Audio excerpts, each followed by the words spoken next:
करोगे, मानसिक दान भी करने का आपको फल मिलेगा।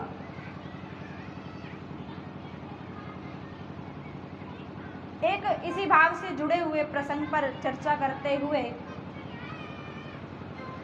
कि संत और प्रभु का नाम कितना मंगलकारी है और अमंगलहारी है। जीवन में किस प्रकार प्रभु के नाम से मंगलमय बनता है जीवन हमारा। किसी गांव में संत पधारे, बहुत सुंदर कथा हो रही थी। सभी गांववासी संत के प्रवचन सुनने के लिए वहां उपस्थित होने लगे। बहुत अच्छी कथा हो रही है, आप भी चलो, आप भी चलो, आप भी चलो।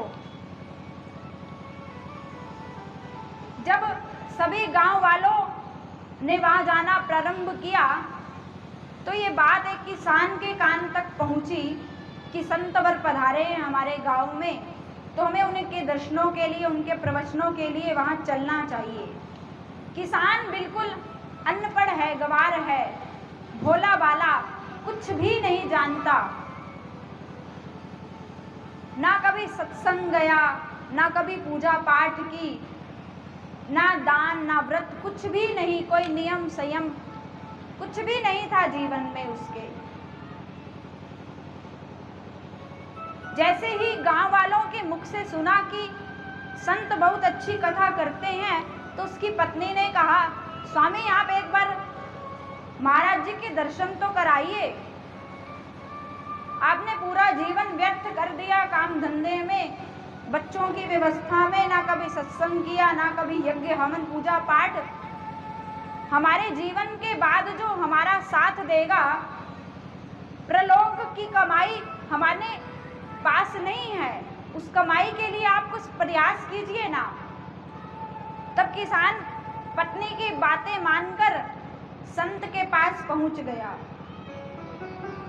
संत की शरणागति में पहुंचकर भोला भाला है, निश्चल मन है, निष्कपट भाव है, उसने सरलता से संत के चरणों में प्रणाम किया। राधे राधे। संत के चरणों में जाकर उसने प्रणाम किया और निष्कपट भाव से कहने लगा, महाराज जी मैं आपको अपने जीवन की सच्चाई व्यक्त करता हूँ। ना मैं मंदिर जाता, ना सत्संग करता, मैंने पूरा जीवन कभी कुछ नहीं किया, लेकिन आज मुझे मेरी देवी जी ने भेजा है और मैं आपके दर्शनों के लिए पहुंच गया हूँ। अब मुझे लगता है कि मैंने अपना जीवन व्यर्थ कर दिया, कोई अच्छी कमाई नहीं कर सका मैं, परलोक में जो मेरी कमाई साथ दे ऐसा कुछ मैंने धन एकत्रित नहीं किया। अब कुछ मुझे उपाय बताइए। सिद्ध संत थे, तपस्वी थे, उन्होंने एक नाम सिद्ध किया था।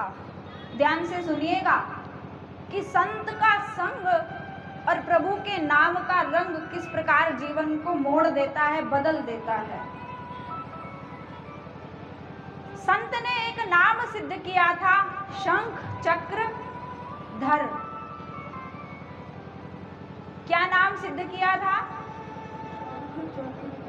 वो भगवान विष्णु की आराधना करते थे तो उनका नाम ये सिद्ध हो चुका था। संत बड़े कोमल हृदय के होते हैं, संत हृदय नवनीत समाना। उस व्यक्ति से, उस किसान से कहा, बेटा ये नाम है शंख चक्र धर, इसको धारण करने वाले हैं भगवान विष्णु। इनका नाम स्मरण करना, चलते फिरते उठते बैठते सोते जागते बस यही बोलना। क्या बोलना? बोल दीजिए ना। शंख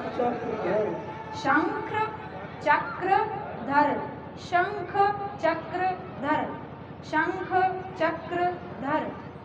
बोलिए ना। आप लोग संकोच क्यों कर रहे हैं? भगवान विष्णु का नाम ही तो है शंख चक्र धर, शंख चक्र धर। अब किसान से 2-3 बार बुलवाया, क्योंकि भोला भाला है, कभी दीक्षा तो ली नहीं। सत्संग भी नहीं गया। जब उसे याद हो गया, पूरे रास्ते रास्ते कहता जा रहा है, शंख चक्रधर, शंख चक्रधर, शंख चक्रधर, शंख चक्रधर, शंख चक्रधर। अब घर गया, पत्नी ने सामने भोजन परोसा, शंख चक्रधर, शंख चक्रधर, शंख चक्रधर, शंख चक्रधर। बिस्तर पर लेटा, शंख चक्रधर, शंख चक्रधर, शंख चक्रधर, शंख चक्रधर। अब उसने एक रट ही लगा ली। पत्नी कहने लगी, कहीं पागल तो नहीं हो गए, संत के पास से आए हो, कौन सी उन्होंने पिला दी आपको? शंख चक्रधर, शंख चक्रधर बोले ही जा रहे हो। बोले चुप रह, ये मेरे संत ने मुझे नाम दिया है, इस प्रकार तू अपमानित नहीं करेगी, तूने ही भेजा था, अब तू ही उपवास कर रही है। बोले आखिर ये है क्या? बोले संत महाप्रभु ने ये नाम दिया है, उनकी वाणी है, और मुझे सोते जागते उठते बैठते यही नाम बोलना है। कौन सा नाम? जोर से बोलिए ना। शंख चक्रधर, शंख चक्रधर, शंख चक्रधर, शंख चक्रधर। अब अपनी ड्यूटी पर किसान है तो खेत में पहुंचा, वृक्ष के नीचे बैठा बैठा भी शंख चक्रधर, शंख चक्रधर, शंख चक्रधर, शंख चक्रधर। संत की आज्ञा का पालन हो रहा है, भोला है, उसे नहीं मालूम कैसे जपना है कैसे नहीं जपना, उसने संत की बात को शिरोधार्य कर लिया, जपता ही जा रहा है शंख चक्रधर। इतना दृश्य देखकर वैकुंठ में बैठे हुए प्रभु मुस्कुरा पड़े। लक्ष्मी जी कहने लगी, प्रभु ये तो अज्ञानी बालक है, ना समझ है, इसे समझाना चाहिए। ठाकुर जी कहने लगे, देवी देखो वो सीधा साधा है, उसे समझाने के चक्कर में मत पड़ो, जो बोल रहा है उसे बोलने दो, वो अपना काम कर रहा है, तुमने मस्त रहो। लक्ष्मी जी कहने लगी, नहीं प्रभु उसे समझाना चाहिए, उसे ज्ञान नहीं है। अच्छा ठीक है, तुम आगे आगे जाओ समझाने के लिए, मैं पीछे रहूंगा। प्रभु ने अपना स्वरूप बदला, आगे आगे लक्ष्मी जी एक धारण स्त्री का रूप बनाए और पीछे पीछे ठाकुर जी। जहां किसान वृक्ष के नीचे बैठकर नाम जप रहा था, लक्ष्मी अम्बा वहां एक साधारण स्त्री के रूप में पहुंच गई और भगवान उस स्थान पर जहां खेत का कचरा डाला जाता है उस गड्ढे के पास बैठ गई। अब लक्ष्मी जी उस भक्त के पास पहुंची और पूछती हैं, किसका नाम जप रहा है, क्या बोल रहा है ये शंख चक्रधर, शंख चक्रधर, कौन है ये, किसका नाम है?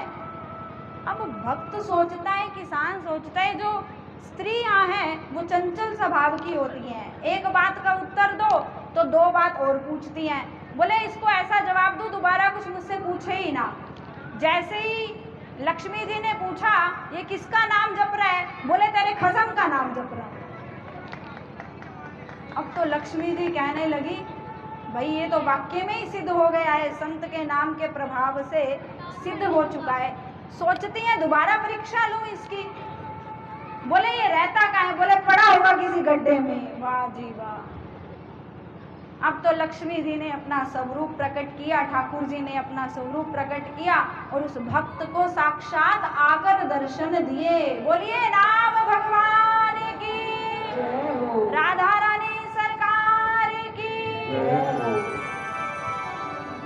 ये है कलयुग में, कली काल में नाम की महिमा, संतों की संगति की महिमा। इसीलिए कहा जाता है बार बार सोते बैठते उठते जागते यही नाम, प्रभु का नाम जपिए। और कलयुग में तो नाम की प्रधानता है। प्रभु कृपा से 5 दिवसीय ये कार्यक्रम आज निर्विघ्नता से पूर्ण होने जा रहा है।